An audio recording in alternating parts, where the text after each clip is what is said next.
एकदा मार खाला होता सांगू का ते मार कशासाठी खाला सांग ऐकायला छान वाटतं मार खाल्ला होता मी पहिल्यांदा 10वी ला फक्त माझ्या वडिलांचा पहिल्यांदा मार खाल्ला म्हणजे घरी दररोज मार खायचो शाळेमध्ये पहिल्यांदा खाल्ला ते पण चुकी नसताना आता ती चुकी काय होती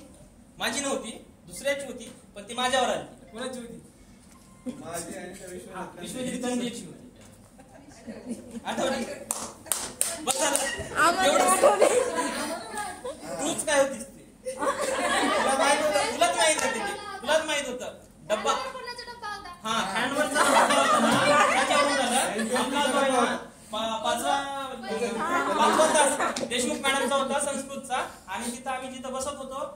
10वी अ मध्ये साईडला तिथं डब्बा होता त्या डब्बा उचलून ठेवला कोणाचा आहे ते घेऊन जा पडेल मी फक्त उचलून तिथून त्या ह्याच्यावरती ठेवला होता जिथं बसवायचे ना सर आपल्याला तिथून काहीतरी विजन का विषाणू ते वरी नेऊन ठेवला पंख्याच्या फॅनवर ठेवला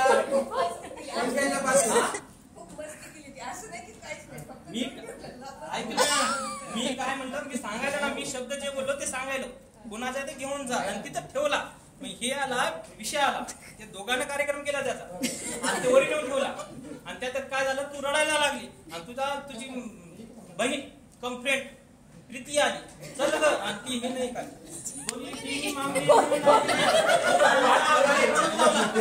असा कार्यक्रम जे खरं ते करा ऍक्सेप्ट करून टाकू आता 20 वर्ष झाले मला काही वाटत नाही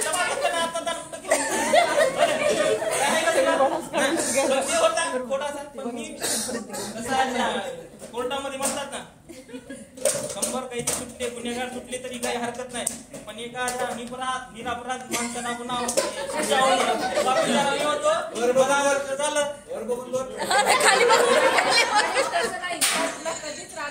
आम्हाला माहिती होतं सर अरे भाई सांग सर तुला सांगू का कोण मालक दिला नाही हमीद सरची डायलॉग सांगतो तुला गोष्ट म्हणजे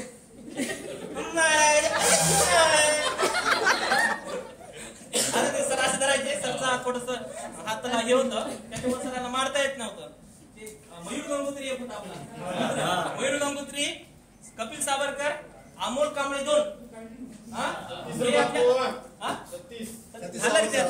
हे आपले जानेमाने होते हे काय करायचे कोटलवार सरांचा तास राहायचा कोटलवार सर वर्गात आले की हे काय करायचे कोपरे धरून बसायचे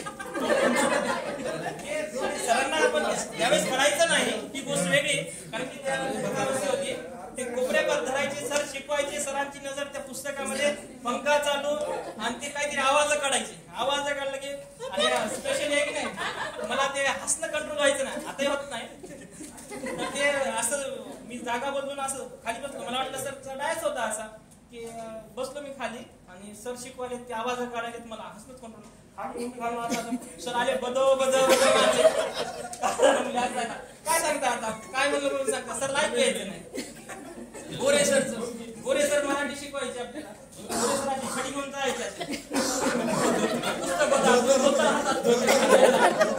ते जायचं सर समोर गेले की हे सध्या आम्हाला ते छडी काढून घ्यायची सर आणि काहीतरी म्हणायचं काहीतरी म्हणलं की हसू यायचं असलं तर सरांचं मराठी आता म्हणलं मी तुम्हाला सांगितलं की मराठीचं ते सर कसे तुम्हाला अलंकार विलंकार सगळं वापरतात एकदाच तर ते काय म्हणायचे अरे मोरे ते कोण आहे बरं बोलायला विजाच बोलायचं अरे मोरे त्या आजूबाजूला बघ बरं कोण आहे बोलायला बघ म्हणजे त्यालाच बोलायचे आणि काय म्हणायचे काही नाही शेपूट नसली म्हणून काय झालं माणूस तर चांगला नाही शालीतून जोडे मारायचे अजून कोणाला सांगायचं सांगा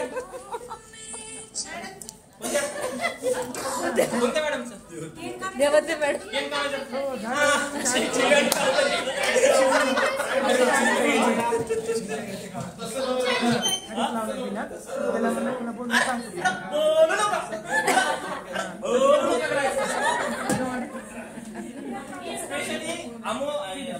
मयूर गंगोत्री आणि अमोल कांबळे हे सरचे फेवरेट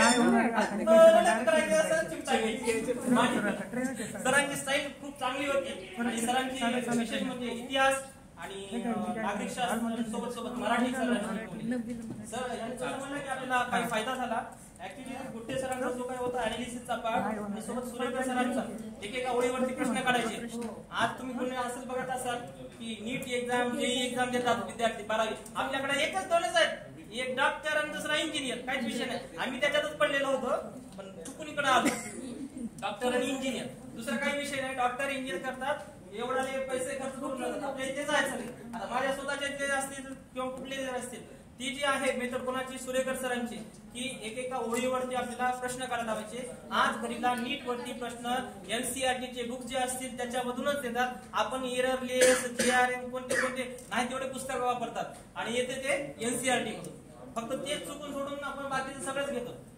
फक्त तेवढं काय जरा झाला तर फायदा कोणाला होऊ द्या, कारण की एनसीईआरटी शिवाय पर्याय नाही. जे काय असेल ते एनसीईआरटी मधूनच येतं. गव्हर्नमेंट आहे, एनटीए पेपर काढतं, सगळ्या त्या गोष्टी तेच करतात. म्हणजे ती जी आपण शाळेमध्ये शिकलेली पद्धत होती ती आता कामी आहे, परंतु ती कोणाला माहितच नाही. आता काय सगळेच्या सगळे इंग्लिश मिडियम, हा ते शिकणं कमी, बाकीचे काम धंदे जास्त, ही एक प्रोग्राम ते एक प्रोग्राम. सगळं काय झालं, बस झालं, खुश. बोर मारण्यापेक्षा नाही, खरंच छान वाटलं.